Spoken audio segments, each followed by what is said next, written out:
तो बहुत परेशानी है वहाँ पे। मस्जिद में हमारे यहाँ कोई मौलाना हम नहीं रख सकते। उसके बाद में माइक में हमारी अजान अभी नहीं हो रही है। लोग तो बहुत कम पढ़े लिखे, सब मेहनत और मजदूरी वाले हैं। फिर पुलिस प्रशासन को भी मतलब उन्होंने बोला कि इनकी नमाजें वगैरह बंद कराओ। और हमने जो सब ये एडीएम कलेक्टर को दी थी, बस उसके ऊपर उन्होंने कोई मतलब एक्शन नहीं लिया है। मध्य प्रदेश के बवानी में 5 महीने पहले एक मुस्लिम लड़का एक गैर मुस्लिम लड़की को भगा कर ले गया था। भगा कर ले जाना गांव के लोगों को इतना ज़्यादा नागवार गुजरा कि मुसलमानों का हुक्का पानी बंद करते हुए तो आपने सुना होगा। एक नया मामला है, एक नया इतिहास मध्य प्रदेश पुलिस ने, मध्य प्रदेश प्रशासन ने रचा है। बाकायदा पुलिस के आला अधिकारियों के बीच बैठकर एक सुलहनामा किया गया है, जिसमें इस तरह की शर्तें रखी गई हैं कि जिन्हें देख कर आप दंग हो जाएंगे और आप सवाल करेंगे कि क्या ये एक लोकतांत्रिक देश के प्रदेश के आला अधिकारियों का कारनामा है। एक एक पॉइंट मैं आपको बताऊंगा, पूरा पढ़कर आपको सुनाऊंगा क्या सुलहनामा हुआ है। लेकिन उसके अनुसार जो कुछ चीजें मैं आपको बताना चाहूंगा कि पिछले 5 महीने से, अप्रैल से एक मस्जिद में नमाज को बंद करा दिया गया है। 4 लोगों से ज्यादा नमाज अदा नहीं कर सकते।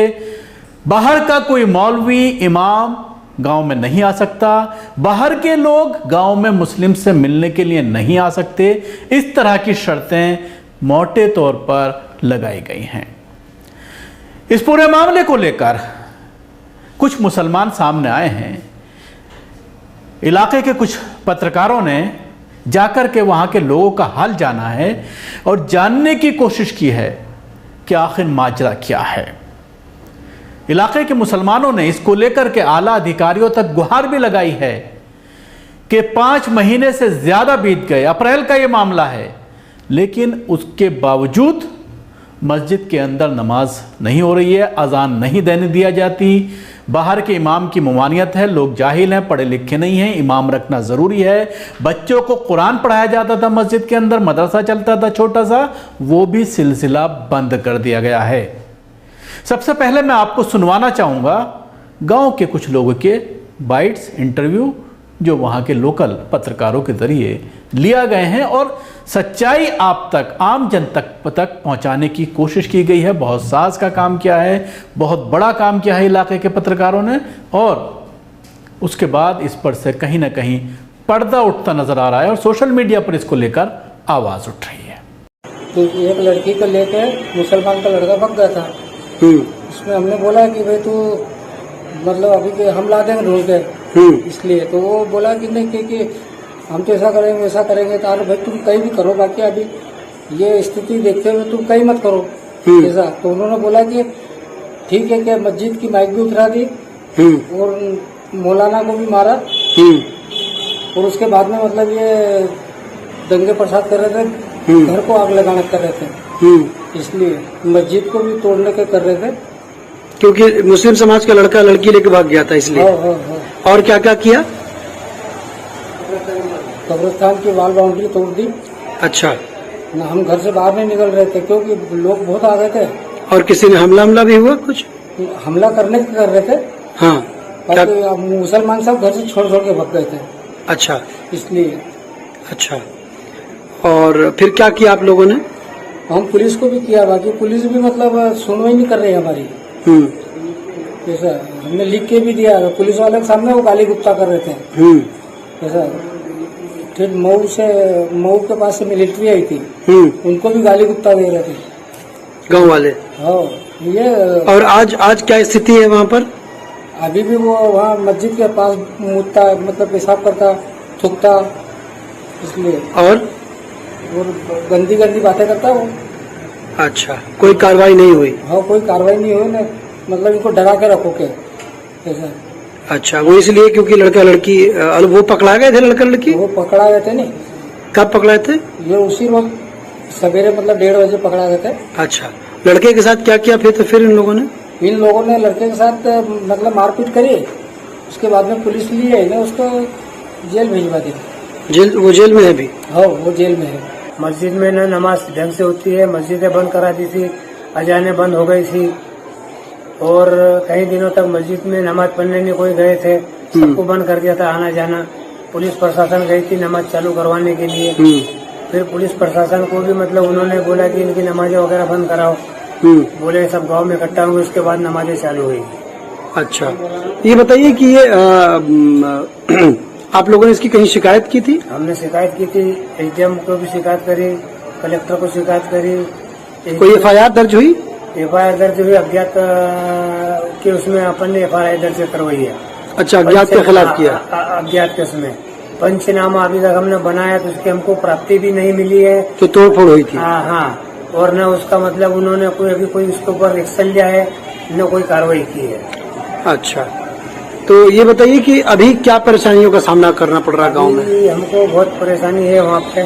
मस्जिद में हमारे यहाँ कोई मौलाना हम नहीं रख सकते, उसके बाद में माइक में हमारी अजान अभी नहीं हो रही है, और मतलब कोई बाहर गाँव का मौलाना अभी उसमें लिखा पड़ी कुछ ऐसी करवाई थी उन लोगों ने कि मतलब अभी तुम बाहर का मौलाना नहीं नियुक्त कर पाओगे और किसी बाहर के लोगों को नहीं बुलाओगे, जो भी मैटर होगा वो गांव के लोगों से ही सुलझाया जाएगा। तो आप लोगों से इस पे सिग्नेचर करवा लिया गया था? सब हमारे साथ सिग्नेचर करवा लिए, हमसे मतलब ऐसी शर्त रखवा ली गई है। अच्छा, तो आप लोग कितने पढ़े लिखे हैं गाँव में? हम लोग तो बहुत कम पढ़े लिखे, सब मेहनत और मजदूरी वाले हैं। तो आप लोग को ये सब नहीं पता कि कागजी कार्रवाई क्या हुई? नहीं, हमको कोई पता नहीं कागजी कार्रवाई। हमने जो सब ये एसडीएम कलेक्टर को दी थी, बस उसके ऊपर उन्होंने कोई मतलब एक्शन नहीं लिया है। अच्छा, ये बताइए कि अब कार्रवाई नहीं हो रही, आप क्या चाहते हैं? हम ये चाहते हैं कि हमारी मस्जिद में फिर से अजान चालू हो जाए, मौलाना हाफिज आ जाए, मदरसा चालू हो जाए, बस हमारी ये ख्वाहिश है। अच्छा, और अगर नहीं हुआ, प्रशासन नहीं मानता तो क्या करेंगे? अब प्रशासन नहीं मानता क्या करेंगे, मतलब जो स्थिति अभी बनी वैसी बनी रहेगी। हाँ, अब हम अगर हमारी नहीं होगी तो हम धरना प्रदर्शन की बात सोचेंगे कि भाई हमारी मतलब कुछ जो मांगे है ये अगर स्वीकार कर। तो सुना आपने कि किस तरह से ये दो लोग हैं, गांव के ही लोग हैं, पूरा खुल करके बता रहे हैं कि किस तरह से जीना हराम कर रखा है। एक इतनी कदीम मस्जिद और काफ़ी तादाद में मुसलमान गांव में रहते हैं, लेकिन एक तरफा फैसला। अब मैं आपको पंचनामा सुलहनामा जो हुआ है वो मैं आपको बताना चाहूँगा। आप अपनी टीवी स्क्रीन पर इसको देख रहे होंगे। ये ऊपर लिखा हुआ है कार्यालय पुलिस थाना अंजट जिला बड़वानी मध्य प्रदेश 30 अप्रैल 2021। श्रीमान पुलिस अधीक्षक महोदय, यहीं थाने ने एसएसपी को लिखा है, जिसमें हेडिंग दी गई है, विषय दिया गया है ग्राम बोलराल थाना अंजन में घटित सांप्रदायिक घटना के संबंध में ली गई बैठक के संबंध में प्रतिवेदन बाबत।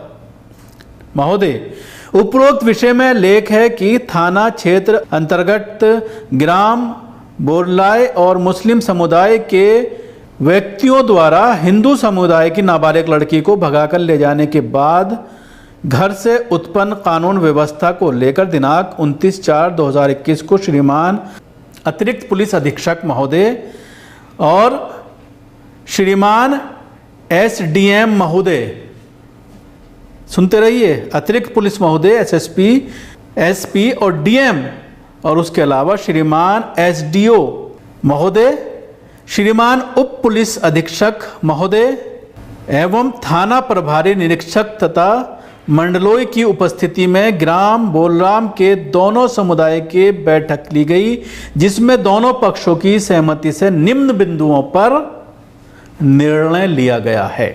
अब बिंदु आप सुनिए। अभी आपने देखा किस तरह से एसडीएम, एसएसपी, एसपी सब लोग इस बैठक में मौजूद थे, और जो फैसले लिए गए हैं, 5 फैसले लिए गए हैं, इनको सुनिए। और उसके बाद कोई भी कानून का जानकारी बता सकता है कि इस तरह के फैसले कोई भी संवैधानिक पद पर बैठने वाला शख्स नहीं ले सकता, गैर कानूनी है, संविधान इसकी इजाज़त नहीं देता। मस्जिद में वर्तमान परिस्थितियों को देखते हुए 4 लोग नमाज कर सकेंगे, वो लाउड स्पीकर का प्रयोग नहीं करेंगे। लाउड स्पीकर के संबंध में बाद में गांव पंच पृथक निर्णय लेंगे। बाहर के व्यक्ति को अभी मौलाना नियुक्त नहीं किया जाए, गांव के ही किसी व्यक्ति को मौलाना नियुक्त किया जाएगा। गांव में किसी प्रकार का विवाद होने की स्थिति में गांव के बाहर के किसी व्यक्ति को नहीं बुलाया जाएगा और ना ही कोई बाहर का व्यक्ति किसी मामले में हस्तक्षेप करेगा तथा मामला होने पर पुलिस व प्रशासन को अवगत कराएंगे। समाज के लोगों की जवाबदारी होगी कि समाज का कोई व्यक्ति इस तरह की कोई घटना घटित नहीं करेगा। समाज की बात कोई व्यक्ति नहीं मानता तो तत्काल पुलिस एवं प्रशासन के संज्ञान में लाया जाएगा। मस्जिद में बनी दुकानों पर कोई भी आवारा किस्म के व्यक्ति नहीं बैठेंगे। ये व्यवस्था मस्जिद संचालन सुनिश्चित करेंगे। ली गई बैठक का लिखित में पंचनामा बनाया गया है। पंचनामे पर उपस्थित दोनों पक्षों तथा उपस्थित अधिकारीगण द्वारा हस्ताक्षर किए गए हैं। पंचनामा संगन है। ली गई बैठक का प्रतिदेवन श्रीमान की ओर अवलोकनार्थ सादर प्रेरित है। तो देखा किस तरह से इन 5 बिंदुओं पर बाकायदा आला अधिकारियों की उपस्थिति में जो फैसला लिया गया है और जिस तरह के फैसले लिए गए हैं, जिस तरह से एक ही पार्टी को सिर्फ मुसलमानों को पाबंद किया गया है कि मस्जिद की दुकानों पर कोई बैठेगा भी नहीं, बाहर का आदमी कोई मस्जिद की दुकानों पर लड़के बैठेंगे नहीं, इस तरह की चीजें। और इसके साथ ही किसी इमाम को नहीं रखा जाएगा बाहर के आदमी का, कोई आएगा नहीं गांव में के अंदर बाहर का आदमी। ये सारी चीजें सिर्फ मुसलमानों को पाबंद बनाने के लिए की गई है। एक तरफा फैसला किया गया है। 5 महीने इस पर मामले को, इस घटना को हो गए हैं, लेकिन उसके बावजूद अभी तक अजान की इजाजत नहीं दी गई है। हालांकि उसमें लिखा है कि बाद में गांव के लोग बैठ करके फैसला करेंगे, लेकिन कोई फैसला नहीं किया गया। उत्तर प्रदेश के बाद मध्य प्रदेश ऐसा लग रहा है कि सबसे बड़ा राज्य बन रहा है जहां पर हिंदुत्व का मामला सबसे ज्यादा सामने आ रहा है। मुसलमानों के ऊपर जिस तरह से जुल्म ज्यादती के मामले दर्जनों सामने आ रहे हैं, उससे यही जाहिर होता है कि एक तरफा पूरी तरह से कानून को ताक में रख करके हिंदुत्व का अलम बुलंद किया जा रहा है। जाहिर सी बात है, इस तरह की चीजें, एक संवैधानिक पदों पर बैठने वाले लोग इस तरह के फैसले कराएंगे तो उससे आप अंदाजा लगा सकते हैं कि किस तरह से लोकतंत्र की हत्या इस तरह से की जा रही है। और इसके साथ ही एक चीज और आखिर में मैं आपको बताना चाहूंगा, जिस लड़के के मामले को लेकर ये पूरा मामला हुआ है उसको गिरफ्तार कर लिया गया, लड़की बरामद हो गई और वो जेल में है, लेकिन उसके बावजूद पाबंदियां ज्यों की त्यों हैं और मुसलमानों का पूरे इलाके में, पूरे गांव में जीना मुहाल हो गया है। शुक्रिया। आपको हमारी कोशिश कैसे लगी जरूर बताएं। हमारे यूट्यूब चैनल को सब्सक्राइब करना ना भूलें। इसके साथ ही बेल आइकन जरूर दबाएं और अगर आप ये वीडियो फेसबुक पर देख रहे हैं तो हमारे पेज को लाइक करें, उसके साथ ही फॉलो भी करें। धन्यवाद।